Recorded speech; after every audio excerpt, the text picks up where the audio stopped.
মোটামুটি হয়েছে। দোফের পাট তো মরে গেছে। তো যাই হোক, কাঠায় 90 গোলা 80 গোলা হইতে পার 40 থেকে 60 গোলা হয়েছে কাঠায়। এবার মানে ফলন কম হয়েছে। হ্যাঁ, এই রাস্তার থেকে একেবারে দোপ চলে গেছে ষোলানা। তাতে মোটামুটি কথা অনেক অনেক লস, কৃষক খুব লস। পাটের সিজন তো আমাদের যেহেতু ফরিদপুর, তো ফরিদপুরে কিন্তু সোনালী আঁশ একদম ভরপুর থাকে। তো সোনালী আঁশ এবার বেশ ভালোই ফলন হয়েছে এবং দামটাও বেশ ভালোই আছে। এইখানে আমার এক কাকা আছে। কাকা, পাট কেমন কি হয়েছে? মোটামুটি হয়েছে। দোফের পাট তো মরে গেছে। তো যাই হোক, কাঠায় 90 গোলা 80 গোলা হইতে পার 40 থেকে 60 গোলা হয়েছে কাঠায়। এবার মানে ফলন কম হয়েছে। হ্যাঁ, এই রাস্তার থেকে একেবারে দোপ চলে গেছে ষোলানা। তাতে মোটামুটি কথা অনেক অনেক লস, কৃষক খুব লস। এক বিঘাতে কয় মন হয়েছে এবং অন্য বছরে কিরকম হইতো? 12 থেকে 14 হইতো, আর এই বছর 6 থেকে 8। মানে গত অন্য বছরে ধরেন 12 থেকে 14 মন হইতো পাট, এবছর 6 থেকে 8। 6 থেকে 8 মন। হ্যাঁ, আচ্ছা, এই মানে নিচের জমিটা আর কি। আচ্ছা, এই যে এদিকে যে নিচের জমিটা আছে, এটা হচ্ছে যে দোপের জমি বলা হয় সাধারণত। তো দোপের জমিতে এবছরে 6 থেকে 8 মন বরাদ্দ পাট হয়েছে। আর ধরেন এই জমিতে সাধারণত কি কি ফসল হয়ে থাকে? এই জমিতে পেঁয়াজ হয়ে থাকে, কাঠায় 5 মন 7 মন এরকম পেঁয়াজ হয়।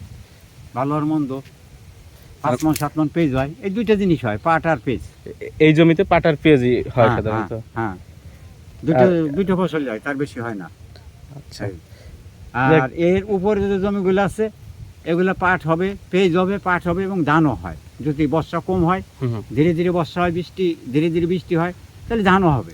আর আরেকটা বিষয় হচ্ছে, ধরেন অন্যান্য বছরের তুলনায় এবারে এই যে জলের পরিমাণটা কেমন, মানে কষ্ট হইতেছে কিনা? যেরকম ধরেন আমাদের বাড়ির সামনে দিয়ে কিন্তু মানে আমাদের অঞ্চলে অন্তত যে জল থাকে এবং পাট নোয়া ধোয়া একটু পরিশ্রমটা কম হয় সাধারণত। প্রথম ধাক্কায় খুব কষ্ট হয়েছে। জল বেগর পাট যতটুকু হইতো তা হয় নাই, পাট মরে গেছে সবাইয়া। কিন্তু ইদারিং বর্তমানে এসে একটু জল হয়েছে, এই জন্য কৃষকের একটু সুবিধা হয়েছে। আর 1 হাত জল হইলে আরো ভালো হবে। যে পরিমাণ জল হওয়ার কথা, সাধারণ কৃষকের যে একটা স্বস্তি থাকে যে ধরেন জল হইলে পর এই যে উপরে ডাঙার যে পাটগুলো আছে, এই পাটগুলো নামানো বা এইখানে নোয়া ধোয়ার যে একটা পরিশ্রম, সেটা অনেকাংশই কমে আসে। তো আর মনে করেন যে 1-2 হাত জল হইলে পর আশা করি যে কৃষকের একটা স্বস্তি ফিরে আসবে। এটাই সকল কৃষকের আশা করি যে একটা মতামত। কৃষকের পক্ষে ভালো হয়। সো এই যে দেখতে পারতেছেন যে রাস্তা ভোয়ারি কিন্তু বিস্তীর্ণ একদম পাটকাঠি সাজানো আছে। তো এটা কৃষক মানে পাটকাঠিটা শুকানোর জন্য, কৃষি ক্ষেত্রে কিন্তু প্রতিটা পণ্যই আসলে ওইভাবে কখনোই ফেলানো যায় না। এই যে পাটকাঠিগুলো দেখতে পারতেছেন, এটা মানে সাধারণত আমরা গ্রামে পাটকাঠি এটা ছিল জাল কাজে ইউজ করি, মানে যে ভাত রান্না বা বিভিন্ন ইউজ করা হয়।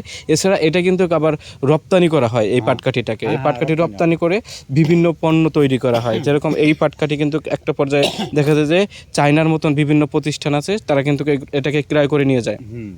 এছাড়া আরো দেশীয় বিভিন্ন পণ্য তৈরি করা হয়, বিশেষ করে কাগজ তৈরি হয়, তারপরে কালি হয়।